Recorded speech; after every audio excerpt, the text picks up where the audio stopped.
We're live? Oh dear. I think I'm gonna wait. I'm gonna wait and see. It was having a hard time, so I have to stand over here. So I'm gonna wait and see if it's gonna stay live because I got some cool stuff set up and I was like, oh no, I didn't want to have to not do it live and stuff. But yeah, I'm gonna wait and see if we are live and see if anybody says hello. You're here, yay! And I see you, enjoy being. Awesome, okay, and you're here. So thank you. It's just, I don't know what it is. I've done it before and I tried to start the stream over in the corral and that seemed to work, but today did not work. And yeah, so it's just a little bit difficult, but we're gonna get this show going. So I'm excited because I got some stuff set up and literally been working all day on getting this content together. So I'm gonna brave it. I'm gonna walk over to where I want to do the show and we're gonna see if we stay connected and all that. Because that's where I started. It was like, nope, no stream for you. But anyway, I hope to start streaming like a normal person one day and have a cool intro instead of, are we live? Oops, and then I want to make sure I grab my notes, so that's close. And it's really important to me. I was like, I was on time, I was doing it, and then it's like, no, you can't stream. But at least I figured out something new, which is how to start your stream over again if it should mess up. So I figured that out. All right, so I've got some things here and I'm still learning and I'm gonna kind of go off the script a bit because I want to stay organized and stay on track with content. And so I did manage to get everything together in one spot, so I'm just gotta now kind of get it together. So I gotta put you guys on the tripod and oops, and yeah. So I hope to have an hour's worth of content, not too much longer and not too short. So close your eyes if you're dizzy. I wish I could edit this part out, but you're going on the tripod. All right, here we go. Now I want to get a horse in the background. I think he's over there in the shade, but there's a horse back there somewhere. That's not working. One of these days, maybe I'll have to bring you all inside. That's what we'll do.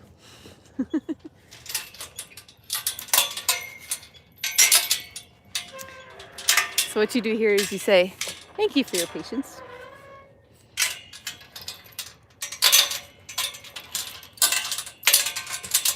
All right, we are inside the Mustang cage. And there is a Mustang back there, Mr. Mustang Sailor. And today you might know kind of what we're talking about because it says we're gonna learn how to read a BLM freeze brand. And then we're gonna go into, so we're gonna learn 3 things today. So that's 1, we're gonna start with that. And then we'll have our Mustang facts and then we're gonna have our horsemanship tips. So we're gonna teach you how to put on a rope halter 3 different ways: the wrong way, the right way, and a better way. And then we're gonna teach you some bridling tips. So there's a lot of mistakes that I see and you can completely avoid them and have a successful first bridle just as if he's done it a million times. So I think that's gonna be an awesome little stream of content and I'm excited to get into it. So I am Monica Krause and I created United Mustangs of America, which is a horsemanship academy focusing on taming and training wild horses. And I'm excited. So we're gonna do some Mustang facts and learn a few horsemanship tips. So I printed up some stuff because I think it'd be really hard. I wish I had like a chalkboard and I can throw in those cool graphics and stuff, but we're just streaming on a phone and in the middle of a field with a horse over there, which I guess I could bring it closer. Actually, we should. or he could come closer. We'll come to you, Sailor. He's like, oh no, what is she doing with that thing? Okay, so this is a Mustang over here, and there he is. You cannot see his freeze mark because freeze marks are on the left side of the horse, and he's got beautiful, beautiful black mane on his left side. So we will get into that. He's like, So this is what I printed up. Actually, there's probably good lighting for it because I printed this up. So I'm gonna try to hold this up so we can kind of see. So when you look at a freeze brand, it looks kind of like this. And each one of these little strange symbols represent different numbers. And so here's the little number wheel right there. I think we can read that. I think it's focusing. Yeah. And so what I say to my students without having all these cool diagrams is I say, think about the corners of a square. See the square?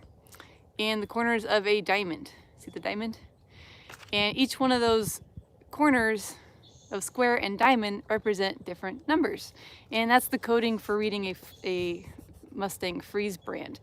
And you can see there's all kinds of different little things here, and we'll get into that. And then we also have, here's my eyes, little strange equal signs. One is a normal equal sign and one is a vertical equal sign. And that represents different numbers. So the regular vertical equal sign is representing 0, and the vertical one is 1. Makes sense, right? And let's see, so that's 1. So then we start 2 on this side, and it goes 3, 4, 5, 6, 7, 8, 9. Hey, Nino, how you doing? So that is the numbers on the BLM freeze brand. So this is what it looks like. Now this first number here, I think you can read it, but it represents United States. So that means, yeah, it's like ancient ruins. So that represents the U for United States. So that means he was captured in United States, he or she. And then these two numbers that are next to the U, they are stacked, and the two stacked numbers represent the last 2 digits of, the last 2 digits of the year they were born. So like Juno's will say 2006, so hers will be a 0, 6. And then we can go look at hers too later. And you'll see it looks like a vertical equal sign because that was 0. And then it looks like this little, is that an L or a backwards L? I can't tell what's forwards or backwards. Live streaming and looking because I think it's looking backwards at forwards to you guys. So I'm a little mixed up. But yeah, so this, I think it's a backwards L, so 6. And so that's the year. So that's what that would say. And then you have these numbers, which is the registration number. And I believe, so I brought more pages because the first 3 numbers on that registration number, so I brought lots of notes, so I kind of have to look through them. Oh yeah, here it is. So here's the freeze mark by state. Now all the links to this stuff I put in the description, so if you guys want to look at all these things, I'm crediting, this is Mustang Heritage Foundation, so I put their links in the description. And they have cool little worksheets that they made. And so here's the freeze brand again. And here is the freeze mark number by state. So those first numbers here will have the first digits of the state. So a lot of the horses were within this range. Nevada, here, Nevada, because that's where my horses came from. So most of the wild horses come from Nevada. And Juno has, I think, 160 because she came from California. She was born on facility at the Ridgecrest holding facility. So hers will be 0, and I just remember it's like 9975 at the end. And actually most of the horses go by their last 4 digits, and they actually wear a little tag. I should have brought one, but they wear a tag underneath their, kind of like a necklace, and it has the 4 digits that you can identify the horse at the BLM. So that's like the big thing, is cutting off that tag, and they're no longer a number, and you can give your Mustang a name when you train them. So that's what's cool about that. So that's how to read a BLM freeze brand, and they call it a freeze mark too. So it could be freeze brand or freeze mark, and it just means that the government put it there. So let's see what this sheet says, because they say it in a really professional manner. The Bureau of Land Management, BLM, uses freeze marking to identify captured wild horses and burros. Freeze marking is a permanent, unalterable, and painless way to identify each horse and burro as an individual. It is applied on the left side of the neck. It follows the International Alpha Angle System, so that's what that's called, which uses a series of angles and alpha symbols that cannot be altered. They're not allowed to. The mark contains the registering organization, U.S. government, so that's the U on there, year of birth, that's the 2 first stacked numbers, and registration number. So I call it, this is my terminology for it, the HIN number. So I don't know in different countries if it's also called like a VIN number on your car, but I call it a HIN number because it's horse identification number. That's just me. That's not like a thing. I made it up. And okay, and then it says the technique is simple and completely painless to the animal. The left side of the neck is shaved and washed with alcohol, and the mark is applied with an iron that is chilled in liquid nitrogen. So it looks like that icy stuff, and they put the brand in there, and so it's like the opposite of hot. It's just really cold. The hair at the site of the mark will grow back white and show the identification number. In addition to freeze mark on the left side of the neck, sanctuary wild horses are marked on the left croup with 4-inch high Arabic numbers that correspond with the last 4 digits of the freeze mark on the neck. I did not know that. Let's see, although every effort is made to apply freeze marks that are legible, occasionally freeze marks do get blurred. So Sally, she moved. She doesn't have the last 2 digits on her freeze mark. She has all of them except for the last 2. And Sailor moved a bit, and I'll show you his in a moment, but he has like almost a double freeze brand. Because you see how they have the line here? He has 2 lines. So I call the extra one his racing line. Like he's got extra racing stripes. This happens when the animal moves as the iron is applied, resulting in all or some of the identification number becoming illegible. The graph below illustrates how to read freeze marks. So we just went over how to read it, and that's their little description. So I'm actually taking the information, so I want to give them credit. This is Mustang Heritage Foundation. This is their mascot horse. I forget his name. Let's see. It doesn't say what his name. Oh, his name is Heritage. So this is Heritage from Mustang Heritage Foundation. That's their logo. So this is the organization that puts on the extreme Mustang makeovers, and they do a lot of work with that. So I took this from their website, and it was just good basic information on how to read the freeze mark for the wild burros and Mustangs. And let's see. Now, just a little bit of additional information with that. Horses are getting into food.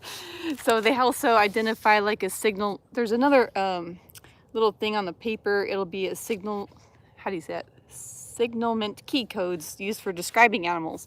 So this will have codes that describes if they have like face markings, star, stripe, and a snip, and if they have stockings, socks, full pastern, half pasterns, cornets, or any whorls on the face. So those little swirly areas that grow in little whirlwind looking things on the faces, so they mark those, and the coloring on the face and all that. So that's another little on their paperwork thing. Let's see. I think that's about it for freeze mark. And then as I was researching all this stuff, I was like, we got to get into another live stream and do about the, sorry, I have to like figure out how to see your chat. about the HMAs. So next one I'm going to talk about herd management areas. Is it the same metal brand that could be used for hot brand or a special metal? Good question. I think it's just metal. I'm not sure exactly what kind of metal. Hey, Effluent you. Welcome. So we just went over how to read a freeze mark. And if you're just joining us, I'll just show you kind of quickly what that looks like. Actually, this is a better picture because it's really big.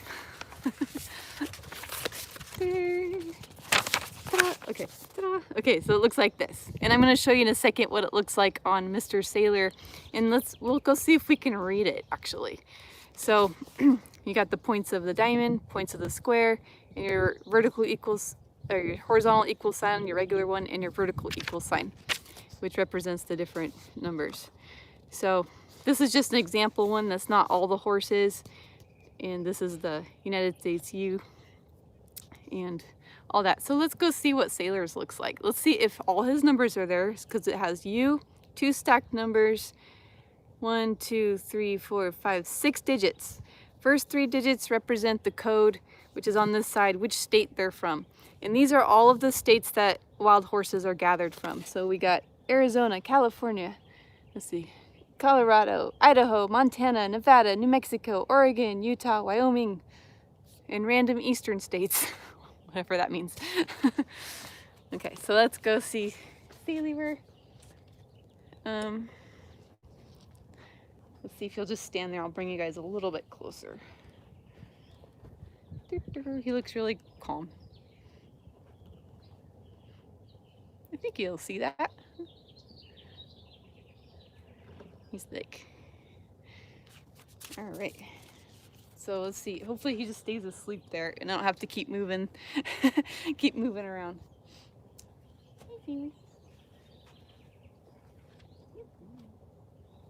Okay. So we're gonna reveal the curtain on his freeze brand here. Now he is. You have to go nowhere. Don't be shy. Right here. Yeah, so he is shedding out a little bit. It's pretty visible, but he could be a little bit more slicked out for summertime. And so you can see that he has a possible double brand because it has 2 lines and it's a little bit smudged. And he's got this extra line down here. You do see the U pretty clearly. And as I run my finger over it, it's kind of deep, actually. I could feel, it's not supposed to be like deep where you could feel it, but his kind of got deep. So they stuck it on pretty good. I think you can see. And then his numbers is vertical equal sign and a point that goes this way. So I'm gonna read what that says without disturbing him. So that's a 5. So they think he was born 2015. He says, he's studying the, good boy. So that's how you read your freeze mark, Sailor. That's how you read it. It's white and shiny and it could potentially be a predator. Good boy. And so then we have another vertical equal sign here. And that one is a 1. And then we have, I think it's this way L. I think that's what it is.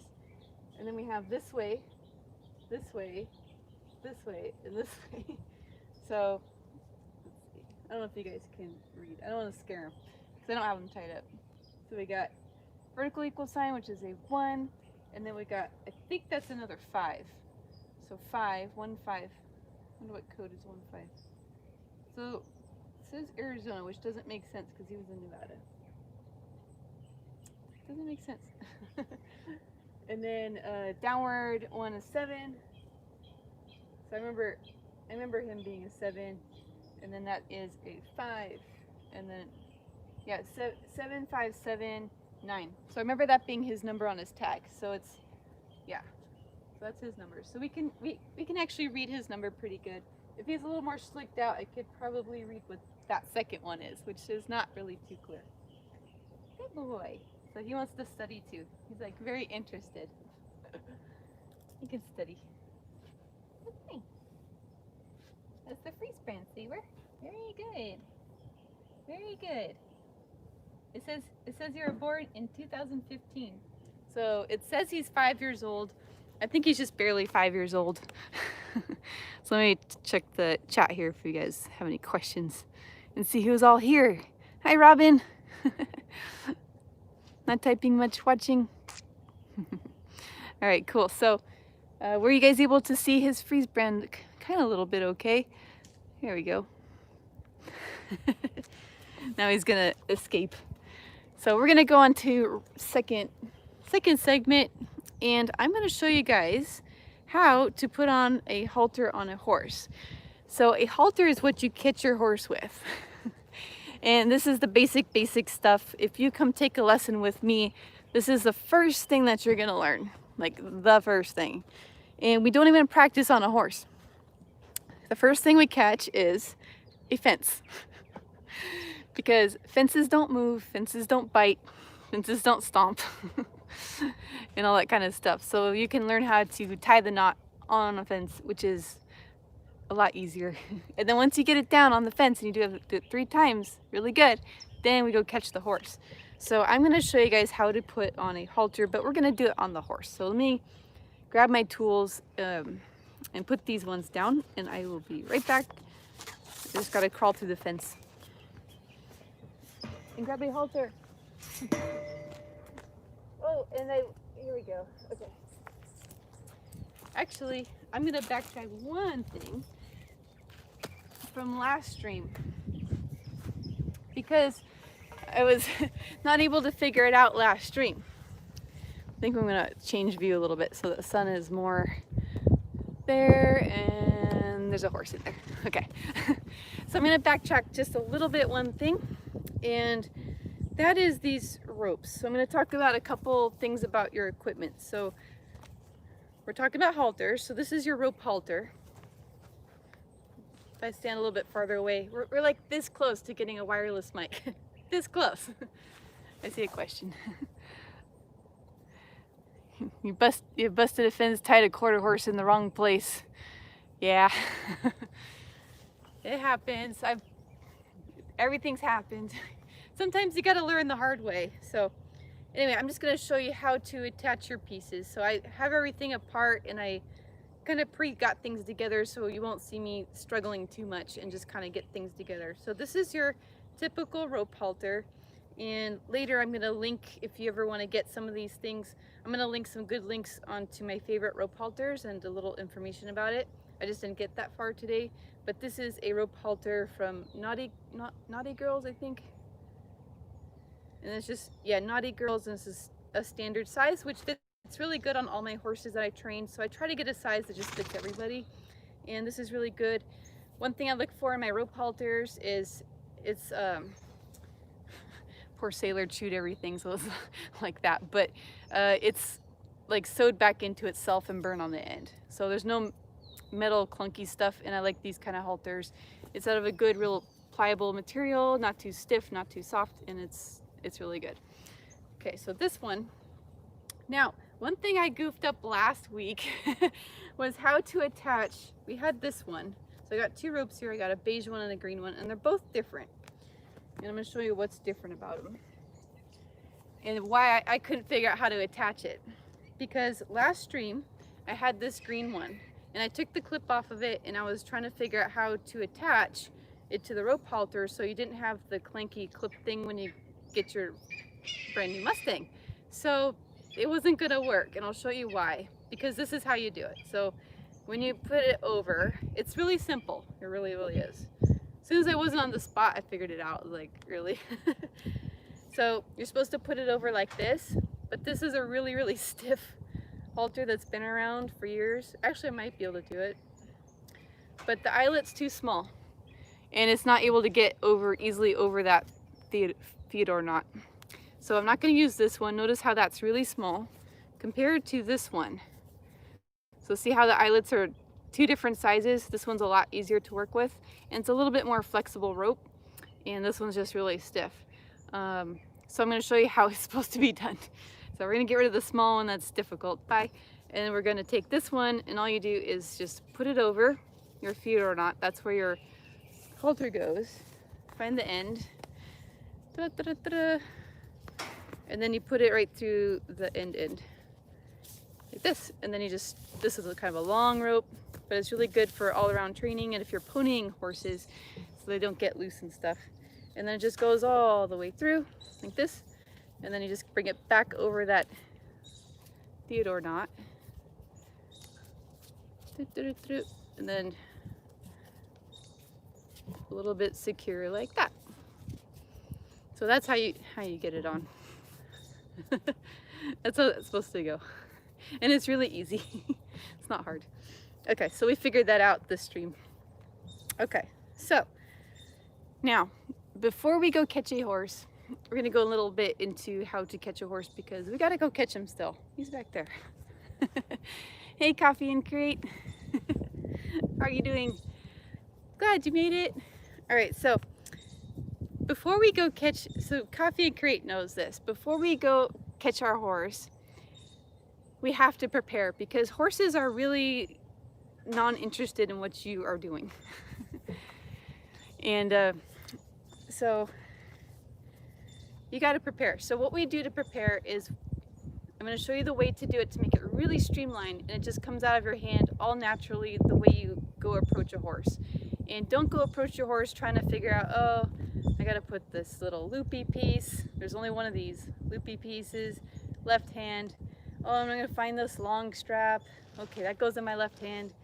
Oh, now I got to gather up all this yards and yards of rope and figure out how to put it all in this left hand. So I'm going to do this before I get to the horse. So the horse isn't going like, what are you doing?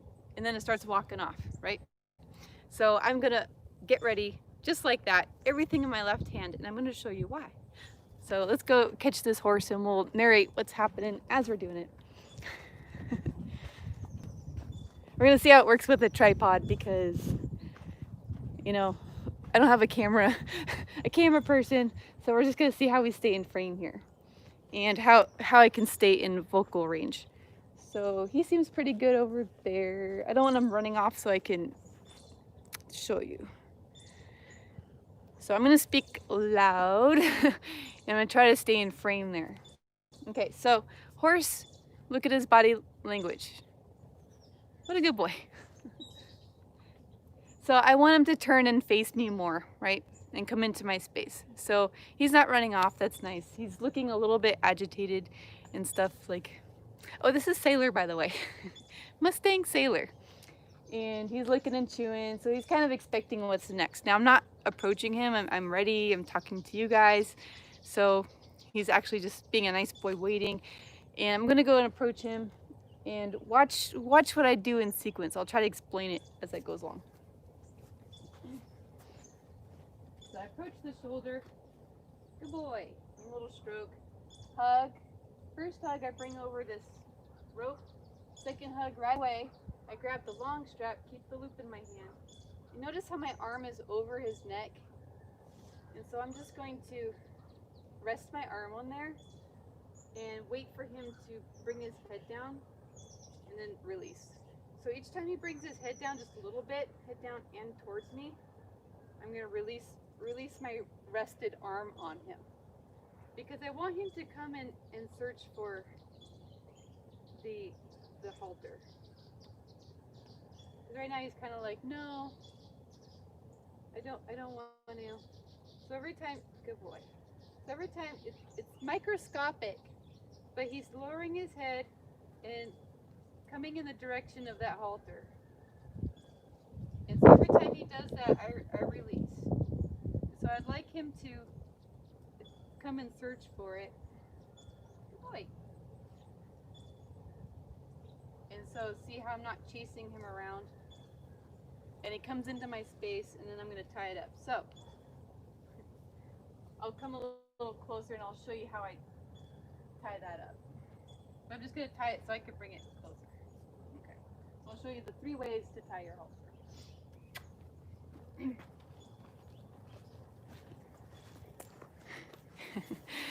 Okay, so I'm going to see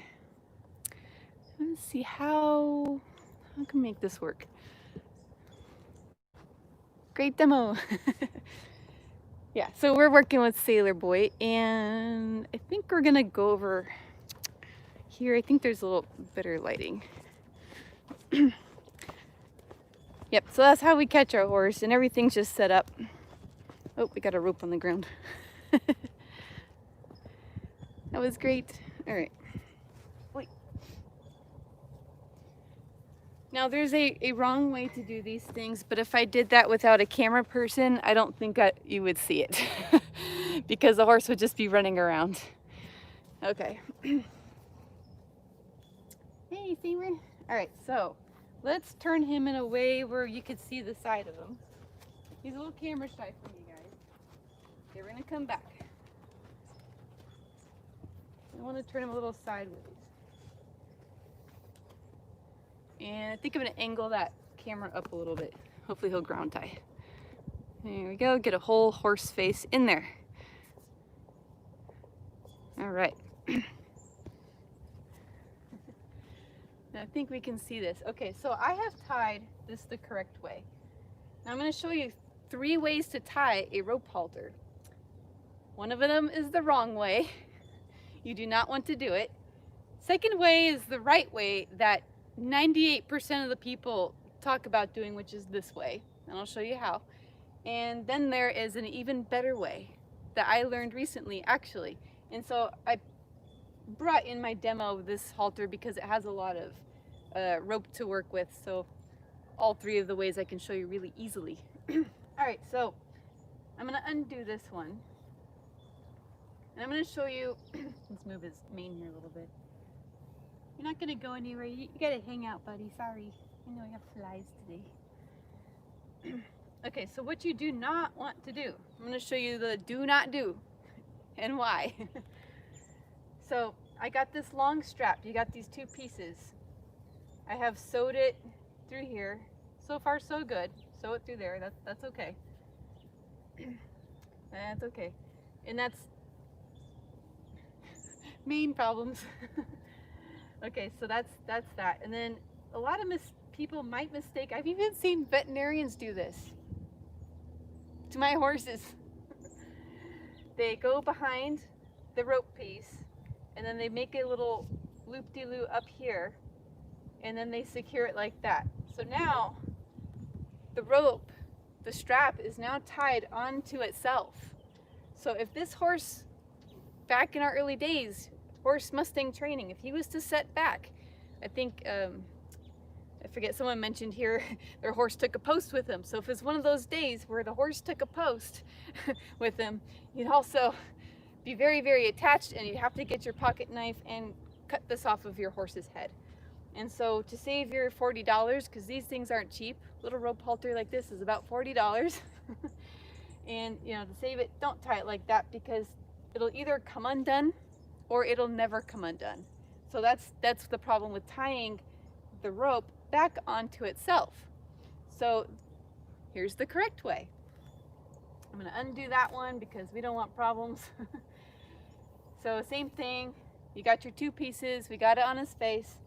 I'm going to take the rope and I'm going to sew it from the horse to me. So it goes from in this way, from the horse to you. And then you take this knot, snug it way up there, crank it way up there so it's nice and even. So you take that knot and put it way up here in his throat latch, and then you got all this to work with right here. And so what I tell the kids, my students, is you make this little triangle right here, and that holds everything in place so it doesn't slip and have problems. So you just take that and then just make this little loop and tuck it right behind. So if you're watching the replay, you can pause it, check out that simple. You just come out, make this little loop, goes behind down here because you're tying onto the eyelet, okay? Then you take that end piece and then you just put it through there, the little loop you made, and then snug, voila. And then horses are always gonna pull and make things longer. So I just double check and pull down myself before the horse does. And so that way you can see if it's tight enough and perfect. So a perfect fit is 2 finger distance below that cheekbone. Perfect and perfection, because you don't want to have this slip over the weak part of his nose. Okay, so this is the correct way that 98% people know how to tie a rope halter. This is not wrong. So I have had horses pull back a lot. Not that I'm doing training where it happens, but it just happens. You know, you train enough wild horses, enough things are going to happen. So horses have set back on this knot. There has not been a time when I was unable to get it done. Now, it may have took me a minute, but I've always untied this knot. So the trick is, if it gets so tight, crazy tight, because there's thousands of pounds of pressure thrashing around, tightening this down, all you do is you flip that forward. I don't know if you can see that far away, but it just flips forward, loosens it up enough, and you can unfasten it. Voila. Okay, now I learned this third way. It's very special. He's fallen asleep being a good boy. I wish I could put a little fly spray on him. So this way is different. The difference even starts with the way you sew it on. So you take it, open over behind the ears, take the eyelet. Well, don't go nowhere, you were perfect. And you go, are we still in frame? Good, okay. I know, we did it like 5 times. So you take it and poke it towards the horse, right? And then you see this little split in the 2 ropes, and then you pull it up and put it through there, okay? So now, if there's a situation where the last knot I showed you, it gets so tight that you can't undo it, this is gonna fix that problem. And I was just kind of like, wow, there's another way to do it. So cool, so I wanna show this. And basically you just do it just like that and then tie it just like the other way I showed you. Just like normal. Stay in frame, horse. Here we go. So you come back down here behind, you make your little loop and then poke it through. And then that way, no matter how much it pulls down, it's not going to tighten up at all. Now, I don't do it this way because I kind of find that it does come a little bit loose. Like it can have a potential to come loose, but you definitely don't have the problem where it gets super tight and you might have to cut your halter off.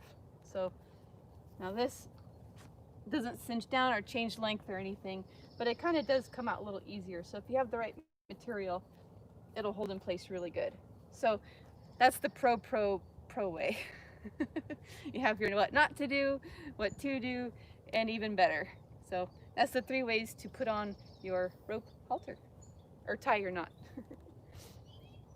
And he's fallen asleep and he says, can we take it off? But no, we can't, Sailor, because we have to do one more thing. Now that his head's lowering, I'm going to change the angle here. Let's see, do you guys have any questions? Let's see who's here. Horse says, what? Okay, wait, stay here. And now he's too close. Oh, he's going to show you how it looks. Oh, and he's going to show you his freeze brand. What a good boy.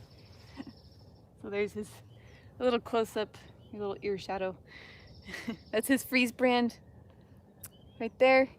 And oh, he does have a whirl on his face. So they would have, I don't know if they would have recorded this whirl on this cheek though. And that's what a whirl looks like. And yeah, this is how we tie it. Extra awesome. Okay, stay right there, Sailor. So the bridle's on the ground behind you. And I will be right back.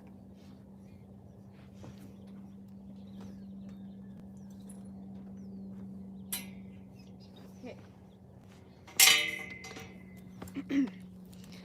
Let's see, someone said hi. Hello, Nathan Harper.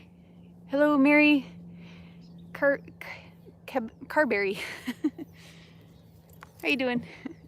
Okay, so we got Sailor really close. Now, we are gonna go into a 3rd tip, which we kind of touched upon a little bit. And so I'm just gonna start with how you would train your wild horse. Okay, see how he's putting his head up? He sees this. So horse is like, nah, I don't want something in my mouth. It can clank my teeth and stuff like that. So, come here. There's a lot of details I can go into. A lot. So I'm gonna try to keep it simple and stuff, but there's a lot I could go into. So when I first bridle my horses, in fact, I'm gonna go ahead and take off these reins. It's really simple. I was trying really hard to research how to make these reins, but I just couldn't get that figured out before this stream. But I want to make a video on how to make reins with paracord. So I'm gonna take off these beautiful reins because we don't need the reins when we're first teaching a horse how to bridle. And so what inspired me to do this little segment is actually a scene that I witnessed at the beach. So we have a beautiful beach to ride on, and before all this COVID-19 and changes in the way we park and access beaches and all this kind of stuff, we had parking down at the beach, right? And there'd be a lot of horse trailers there and stuff. And so I show up with a student, and you know, we have these nice calm Mustangs that have been handled really well from the start, and I'll show you how that goes. But so there's this lady with her horse, and she gets out the trailer and she tacks up her horse, so that means putting the saddle on, and then she gets to the bridle. And so what my student sees, my student is like this, looking at the scene and looking at me, cringe face. And so what we're seeing is the horse's head is raised up like this. So kind of what Sailor did when he first saw the bridle. He's itching his foot. So he's kind of like, I don't want bridle. And so the lady's yanking on the rope saying, get down here, get down, quit that. And the horse is like, And then she takes the bridle. See, his head goes up now. She takes the bridle, she's in this position, and she starts smashing it into his face. You can see how Sailor's like, no. How's that gonna work?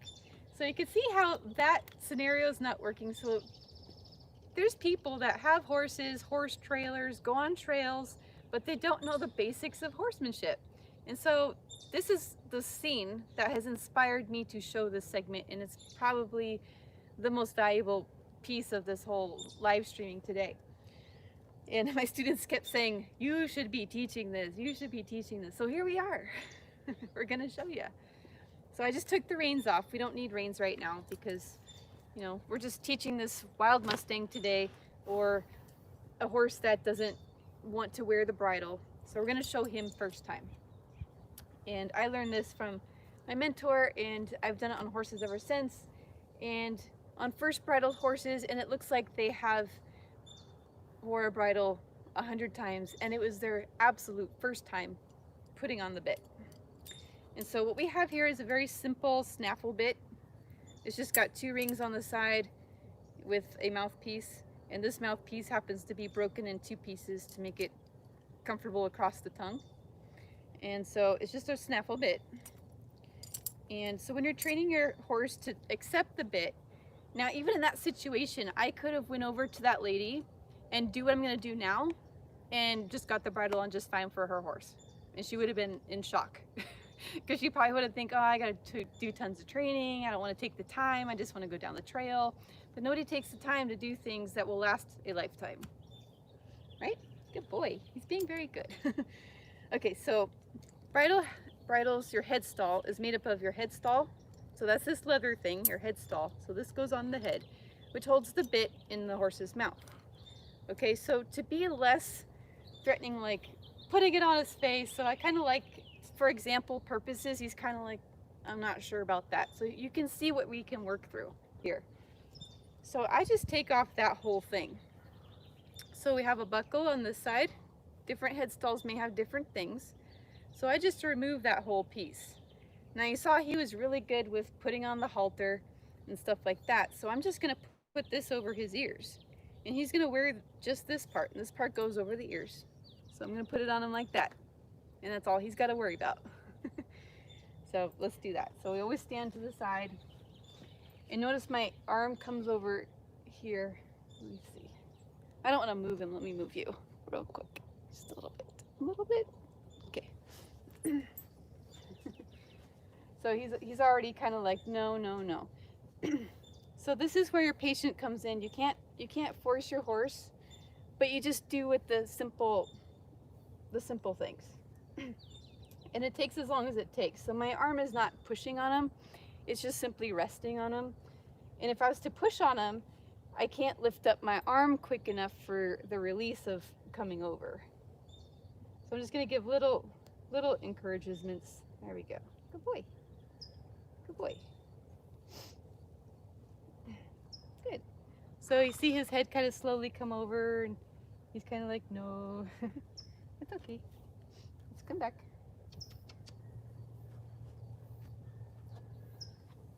Good boy. And say this was completely new horse. Touch. Good boy. So we just want to start with touch. Good boy. And he didn't go anywhere, but he's not really like curious mode. I just want him to touch and be good. Lick and chew. Good boy. And I'm just gonna kind of work my way up his face with that. So you can see that I go a little bit. So that was his bubble. I'm just good there. So I'm just taking my other hand. I can put it over here. Good. Good.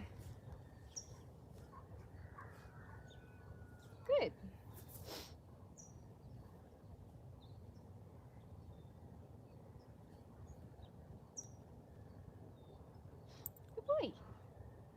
So eventually it's going to look like he's putting on the bridle himself.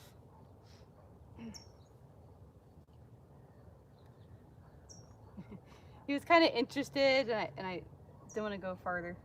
So his head come up, just waiting for it to come back this way. Good boy. And it could be just as simple as his eye like looking slightly away to looking slightly back. So you got to look for these little tiny things. So he's kind of going away, he came back. Bye. So every time he comes back, I want to leave with this object. Good boy. And then he's going to realize that every time he relaxes, my annoyance of bringing this up to his face is going to leave. Good boy. So you kind of saw his ears look at it and look interested. Good boy. But his head's not going up now. In fact, he's probably going off screen because he's getting relaxed. Good boy. Good boy. Now we've had a few good boys. Hopefully we're still alive.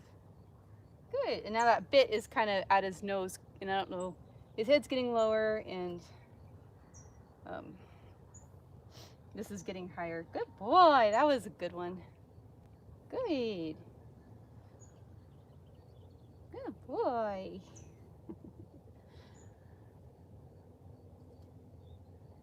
Good. I'm going to stay in the frame here. Come here. I'm going to bring him up just a little bit because he took a step back. So I want him to kind of come back into comfort here. Good. So now when I show him the bridle, you can see it. Now showing him the bridle brings down his head. Good boy. And horses learn by doing. So he took his head away that time, and I just waited till he brought his focus back. Now we can do, I could definitely go in here and just put it on his head. But taking all that time made it where I'm not chasing him around. So I might move you guys back a little bit because his head's so low. I want this, there we go. Okay, so that whole thing's in frame. So now this is over his head. He's like, whatever, it's on my head. And then I'm gonna just kind of play with his lips a little bit because he's gonna have to open up his mouth. Now there's no teeth right here on the horse. Like, he actually has a couple of wolf teeth, but I'm just gonna tickle his tongue and kind of stick my finger in there, and he's gonna go meow meow. So he's gonna get used to something kind of going in his mouth. And I just take this bit over here, it's dangling off the side of his face. Oh, what a good boy. See, he's done this. And I just kind of play with his mouth, and then it opens up. Voila, it's in. And then you just tighten it where it should be. No fuss, no fight. And it's coming over. Good boy. Nice and lowered head. Now we could get better, and this is the second time we wore a bridle in the last 2 days for quite a few months now. So And he hasn't had like quite a year of training it, so now it's a little bit loose. But and so if a horse, I'm going to tilt this down a little bit. Now if a horse kind of, where'd you go? There we are. So if he kind of chews on it a little bit, sometimes people are like, oh, he's chewing on the bit and, you know, whatever. But that's just fine. That's all horses in the beginning. They may do that for the entire hour or however long you keep the bridle on. And this is just a good first step. He can just wear it. You're not going to tell him to do anything with it. You're just going to say, hey, that's what it feels like, and that's how it goes on. And then you can start teaching him commands with the bridle. Spanish loves her. So that's how we put on a bridle, and I fixed all this furlock. It's called a forelock, but yeah. So that's what I would have loved to show the lady at the beach. Just simple little step like that, and it would have helped her in her relationship with her horse so much. And this was a wild Mustang just a year ago. What a good boy. I haven't put a bridle on. This was basically how he first put a bridle on. It didn't look any different. I have students that will tell you that's how it looked. And I even was just talking to students and just going through the motions, and I wasn't even paying attention. And I was just like, oh wait, it's on now. So it should be that smooth. So I don't know if I missed any questions here.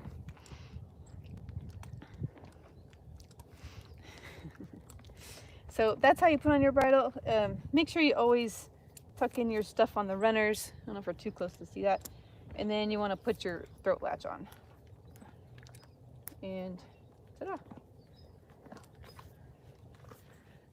And I think we did almost an hour. I think we did. Yay! Anybody got questions? Is that fascinating? Anything you want to see for future content? So Sailor's the star of our show, and I'm glad that he's kind of got a little bit of work to do still. So the halter stays on underneath. Good question. That can be a little bit, he's kind of close for this scene, but that can be a little bit of a debate between horse people. I've seen memes on Facebook and stuff like that where they say, leaving a halter on a horse is like wearing your underwear outside your pants. Stuff like that. But I am a practical horseman, and I do lots of trail riding, and I do training Mustangs. And the only time I take off the halter is in the show arena. Otherwise, to me, the halter stays on.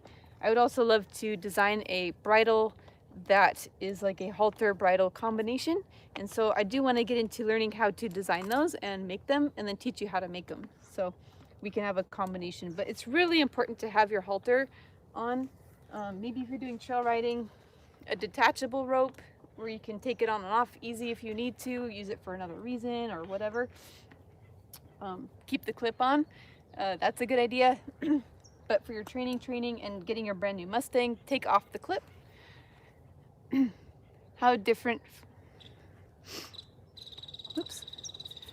So the halter, yeah, halter stays on underneath. How different from a bit?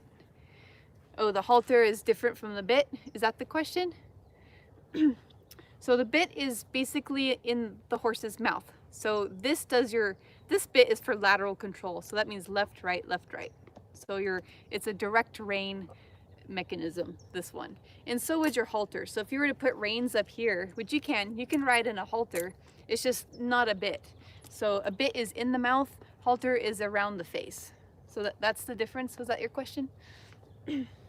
He's like really close to really demonstrate. He being a good boy. Yes. And it's okay, he can wear it a minute because he's kind of chomping on a little bit. Now, the way I put on see, this is a little bit loose because it's kind of going into his wolf teeth. This might be a good angle to see that.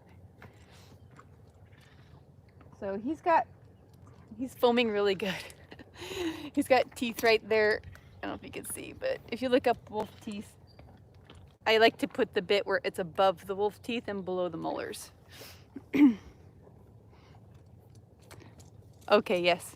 So what is a bitless bridle versus a halter? Not much. Not much different, except your bitless bridle should be snug around the horse's face. So like a halter, it's not really designed very well to have any good control. It's for like you're already riding almost bridleless as it is, and then you just have your halter on. So it's not very good, because if you pull on this way, it pulls the horse's head that way, and he could brace against this. So if your horse spooks and gets bolty, you cannot bend your horse, you cannot stop him for safety. So, but if you attach the reins on the side up here, you have lateral control. And so they call that a cavesson. So what you want is a cavesson as opposed to just a rope halter.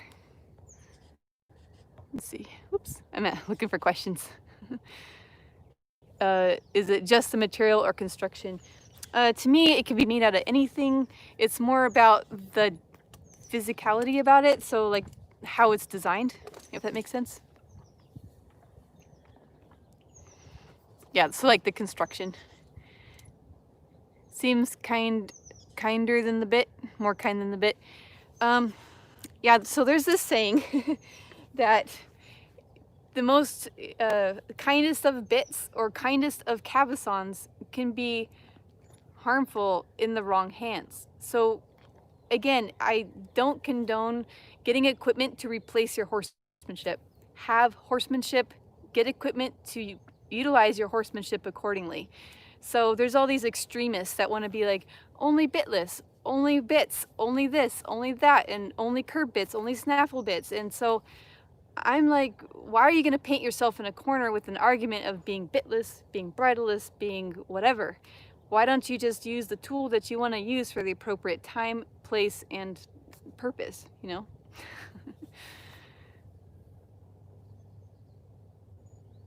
You got a homemade halter? Awesome. Yeah, I want to learn how to make those. Enjoy Being says, a question from the audience. How would you describe the halter that the American Indians use, bitless bridle, where the reins attached? So that is, it's actually not bitless. So the ones that the Indians used, it's usually made out of leather or a string or something, and they still sell them. It's like this trend, you know, you'll find vendors and stuff and they still sell them. So it just goes around the lower jaw of the horse.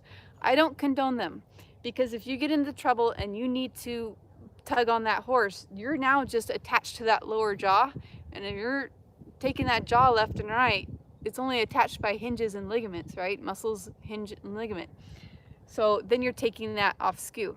So I would only use these tools if you're already at a bridleless way of riding. Like if you can go bridleless, use tools like that, you know, where you have a little bit of influence over your horse if you need to use physical pressure. But I don't really like those. It just goes around, you can be made out of leather or string, and it goes around the lower jaw, and then there's might be a rein attached.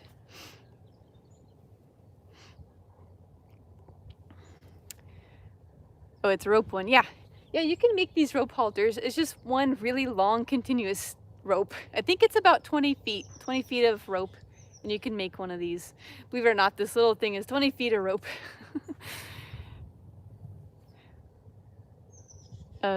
Understood. It's a large, strong animal. A bit is a tool. Yeah, so I'm not pulling on his face the whole time. In fact, the way I ride and the way I teach is about giving pre-cues to the horse. The way 98% or many people teach riding is, you know, when you go to stop, you're going to go, whoa, and you yank back.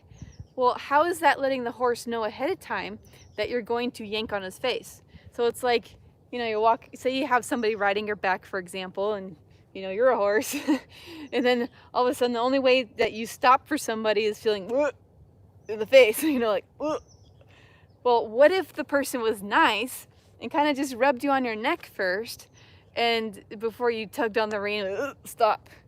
But when you touched the neck and then you went to pull on the rein, the horse knew each time when you touched him on the neck a certain way, and then the rein was going to come. So the job is to work to avoid ever having to use the reins. So my mentor would say, or actually he would ask me the question, so when do the reins would attach to the bit, so when would reins reach their fullest potential? Anybody know? You probably don't. I didn't. Let's see if Coffee and Crate knows. You should know. So the reins reach their fullest potential. We'll show you some reins. Here's some reins. Here's the ends. They attach to the bit over there. They reach their fullest potential when they are no longer necessary. So if I could ride this horse wearing a bit and still have reins, but ride them in a way where I never have to use them, hashtag winning. So that's when they reach their fullest potential, is when you no longer need them. But I will ride with the bit because it's like having an emergency brake on your car, right?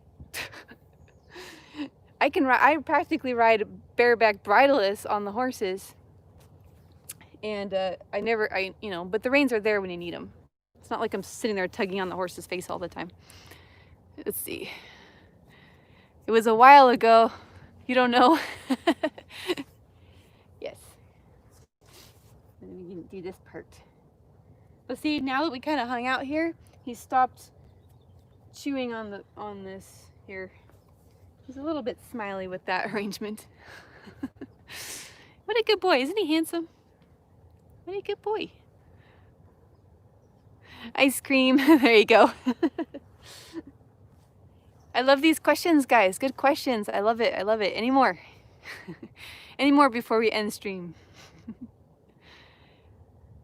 But yeah, so if there's no questions, very interesting and informative. Yeah. And a lot of it goes with my philosophies, you know, and stuff like that. So I don't paint myself in a corner. Like, I'm not going to go completely bareback and bridleless. I'm not going to be stuck in one way or another. I've had trainers tell me, you know, when lunging a horse, don't ever have him stand and face you. Always have him parallel to the fence. I'm like, well, what if I want him to stand and face me one day? And what if I want him parallel to the fence? Why not have a more versatile horse, not one way or the other?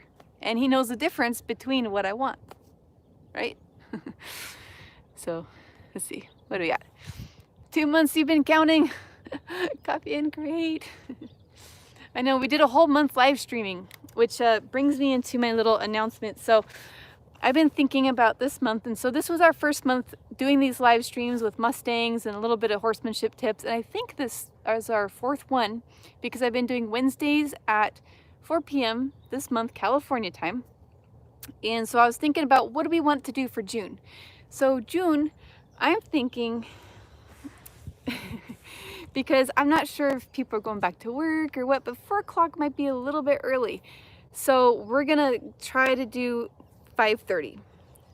So we're gonna do 5:30 Wednesdays, same day, just an hour and a half later California time. And that way, if you guys are going to work or doing whatever, you guys will see what's up later. And also, I feel like I've kind of got a little show flow down, so it's getting good. It's getting good. We're getting momentum, guys, and I really like that you're all showing up and interested in my Mustangs and what I do, and just hoping to get some good content out there. And not going too into depth because I can go all day. Coffee and Crate knows that. Been there, done that, but we managed to get it in an hour. 5:30, sweetie. 5:30. So an hour and a half later, because we've been starting at 4. So it'll be 5:30 p.m. Wednesdays from here on out. And I still got to get some videos on the channel other than live streams. But at least we've been getting the live streams down, and Sailor's falling asleep. And if you guys want to see any other questions answered or content created on next stream, although I think we're kind of going down a storyline, because last time we talked about how to get your Mustang, and then today we talked a little bit about, you know, how to read your Mustang's freeze brand and little Mustang facts. So the show flow is going to be Mustang facts followed by a little bit of horsemanship. So if you got any information you are wanting to learn or see, or anything that inspired a question for you, please put it in the comments below. And make sure you give our video a like if you haven't already. It makes us rank awesome and helps our channel grow. And hit subscribe and bell if you haven't already, and that way you'll know when I'm live. In case you forgot, it's changed to 5:30 on Wednesdays. So I think that'll be about it today. And love you guys. So Sailor's falling asleep. I think I'm gonna wake him up a little bit and he's gonna say bye. And yeah, you are great too. Thanks, Nathan. And we'll see you around. We'll see you next time on the Mustang Show. Happy rest of your day, evening, or whatever time it is. Bye. Now I gotta figure out how to end. Here we go.